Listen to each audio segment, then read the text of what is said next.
relax, and we get sleepy. My name's Thomas, and I'm your host. Thank you for tuning in and giving us your support, and hopefully making this podcast a regular part of your bedtime routine. Tonight we have a retelling of an old Japanese folk tale. We'll go on a journey back in time to feudal Japan, where the land is filled with stories. Each road marks a path walked by a poet, each castle houses an epic history within its walls, and each temple holds 10,000 prayers. But our tale is a smaller one of a simple farmer and his extraordinary dream one rainy afternoon. Music. So I hope you're feeling calm, content, ready for a good night's sleep. It's absolutely fine. If you're not quite there yet though, just simply listen along to tonight's story, and it's going to help you relax. Naturally give your mind a comforting tale to focus on just enough that it still allows your mind to settle. So take a nice deep breath in and back out, just feeling the weight of your body sink a little further into the bed. And if you haven't already done so, then just allow your eyes the giving and close music and relax the muscles in your face and your jaw.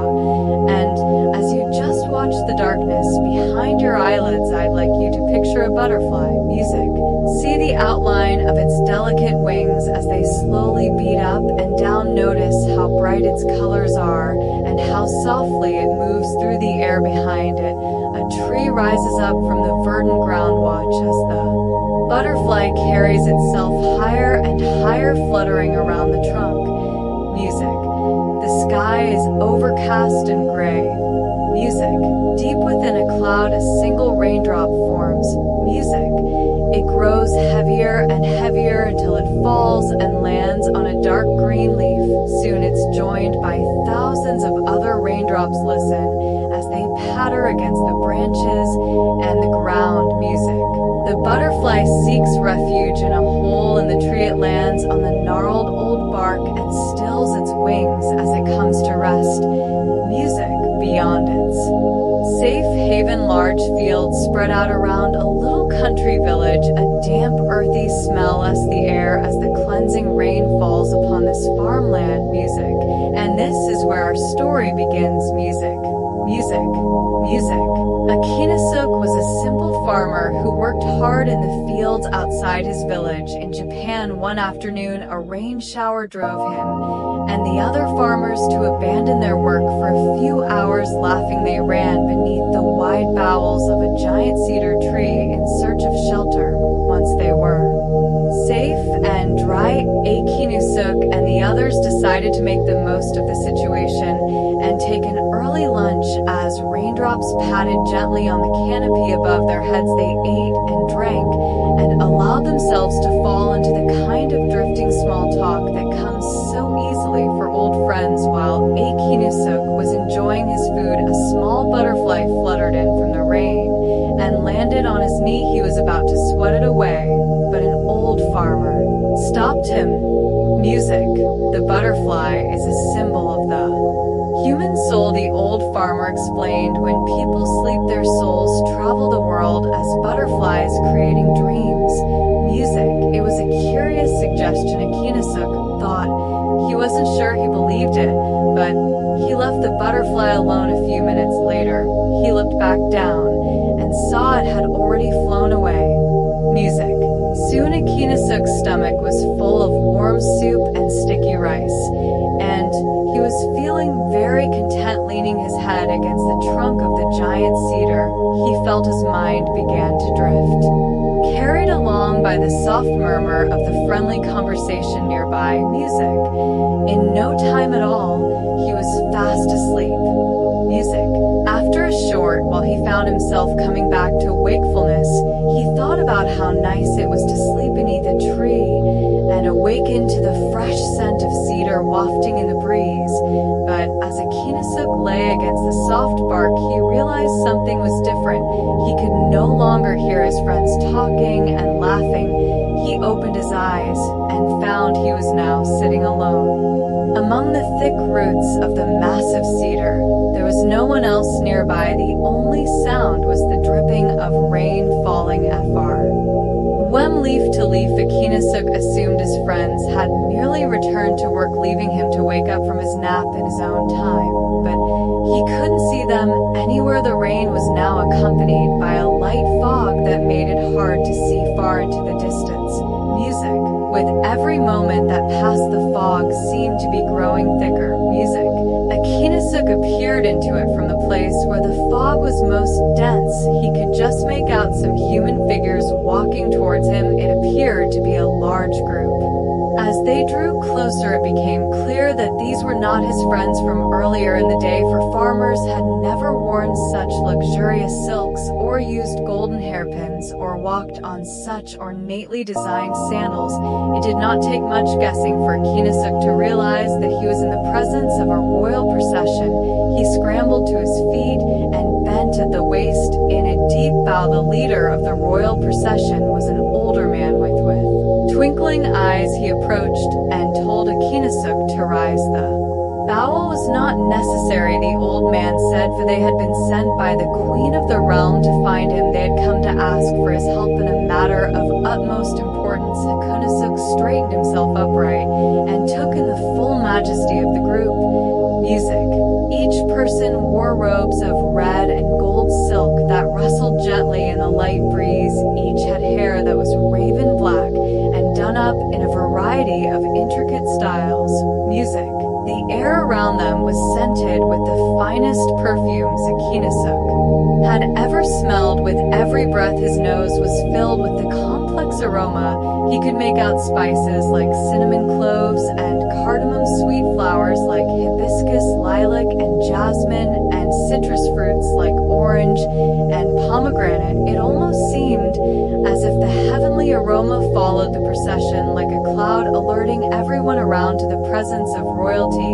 Akinosuke had no idea what such an auspicious group would need from him. They must be mistaken, he said, as he was nothing but a simple farmer. But if they had come this far to find him, then he would be honored to provide them with whatever he could. The old man smiled warmly and said he was certain Akinosuke was the person they were looking for. The queen had asked for him specifically. The procession beckoned to him.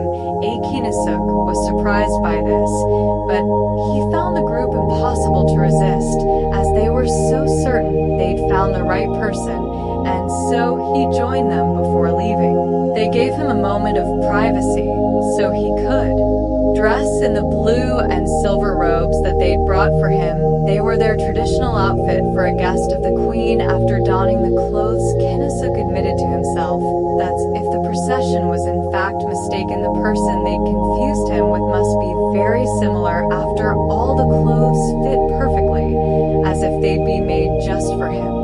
Music. The procession then began its journey back to the queen with an awestruck Akinosuke in tow. As they walked, he marveled at the quality of the silk robes he'd been given. Music. The material was so light and soft that he was sure it would offer little protection against the fog and rain, yet it kept him as warm as a thick cotton tunic. The sandals were also quite comfortable. To Akinosuke, it felt like walking on a cloud.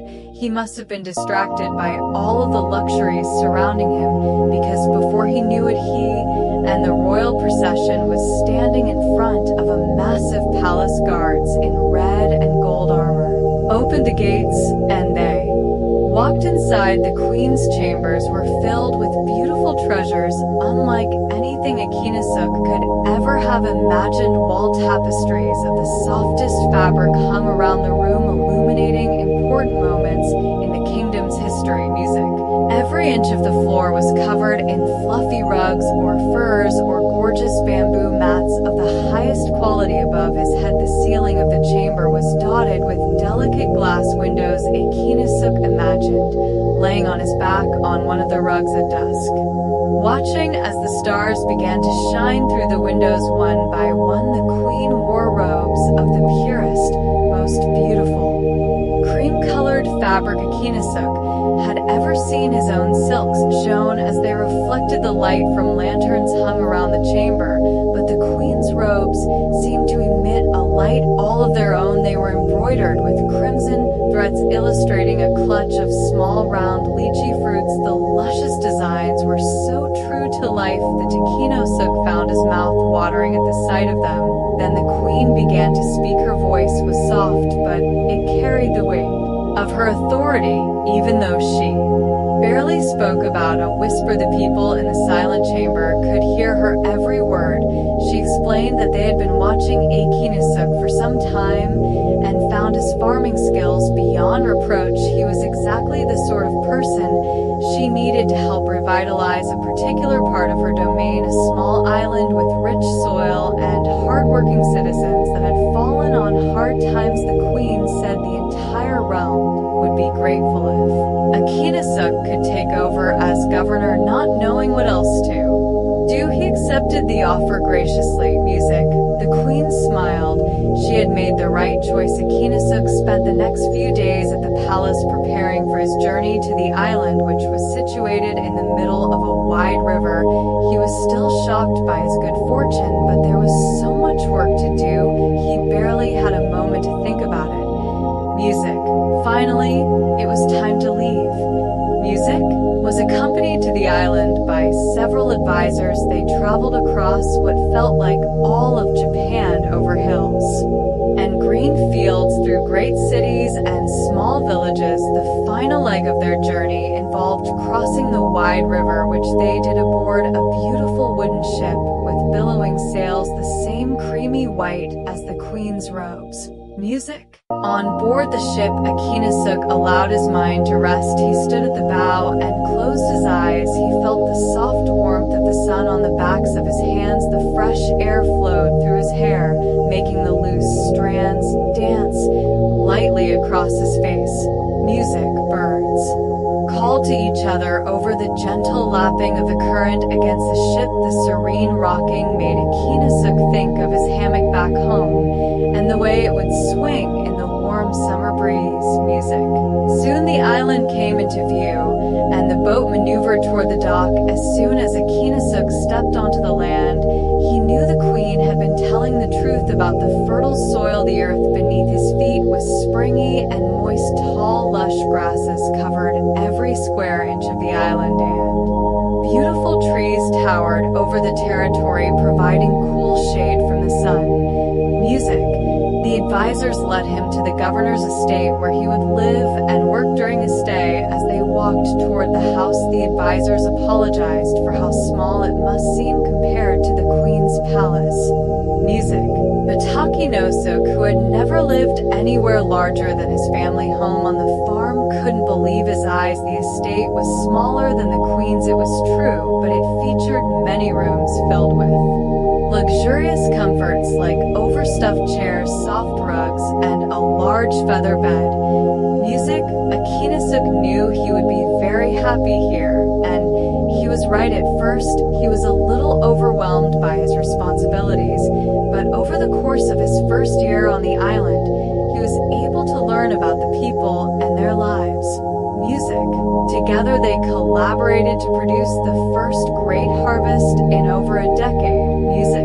To celebrate, Akinosuke hosted a grand feast for every single one of his citizens. In this way time passed by, he spent the next 15 years as governor of the island, slowly helping to turn it into a paradise for all its people. Music.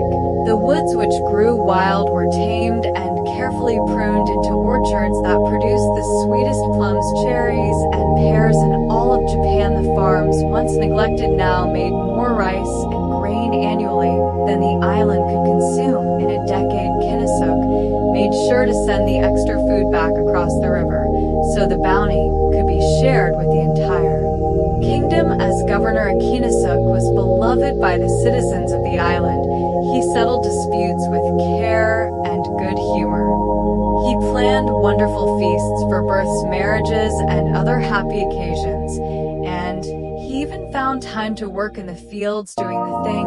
He'd always been best at farming. Then one day the queen sent a messenger to the island. One of her attendants arrived by boat to speak to Akinosuke and told him that it was time to return to the place where he belonged. The queen would never forget his contribution to the island, the attack said, and neither would the citizens. Akinosuke was saddened by the news as this place had become a second home to him, but that evening his advisors surprised him with the most excellent party. The food, drink, and dancing were better than anything he had yet experienced on the island. When the feast had finally settled down and Akinosuke had said goodbye to the last of the partygoers, he made his way to his bedroom and lay on the huge feather bed. Slowly he sank into the mattress, feeling it engulf him in a warm hug. He felt himself begin to drift from wakefulness into sleep.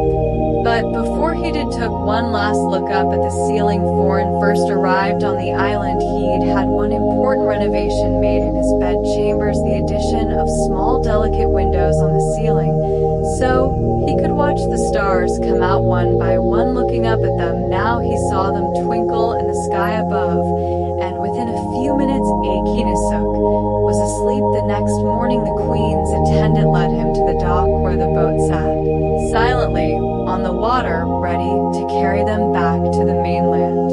Akinosuke took one last look at the island. As he boarded, he saw the orchards and fertile fields and the now prosperous village in the distance. Then the boat pulled up its anchor, ready to embark on its journey. As they left the dock, a fog began to roll in across the water. It was thick, but unlike normal fog, it wasn't cool to the touch. In fact, it was warm and soft like a cotton blanket. Soon fog was so dense Akinosuke couldn't even see a few feet in front of him, and so he closed his eyes. When he opened them again, he was no longer on the boat. Instead, he was back beneath the giant cedar tree, surrounded by his old friends. He blinked a few times to make sure he was truly home and ran his hands along the soil, but was still wet from the afternoon rain. One of the farmers chuckled to see him behaving this way.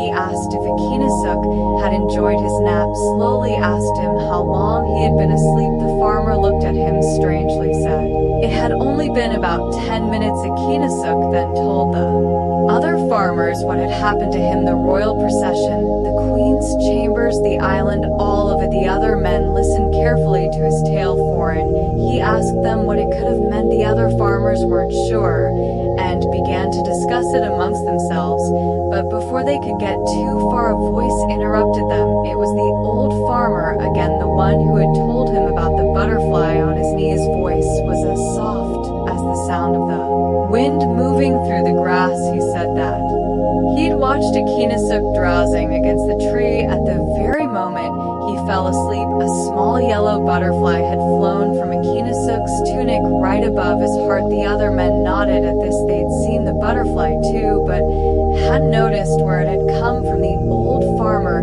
continued. Akinosuke's butterfly had been resting on the cedar tree when it was approached by several ants. The ants gently grasped the butterfly and carried it down inside a hole at the base of the trunk. Music minutes later, the butterfly had reappeared from the same hole and flown back into Akinosuke's tunic just before he awoke from his nap.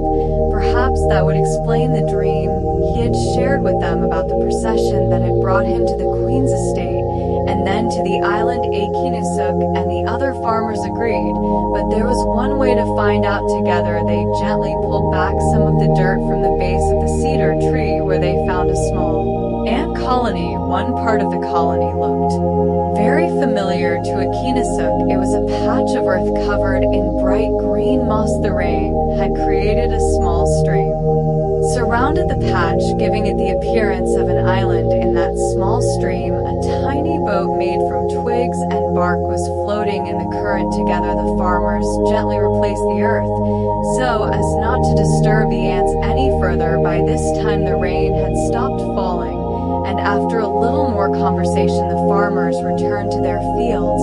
But Akinosuke would never forget that day for the rest of his life.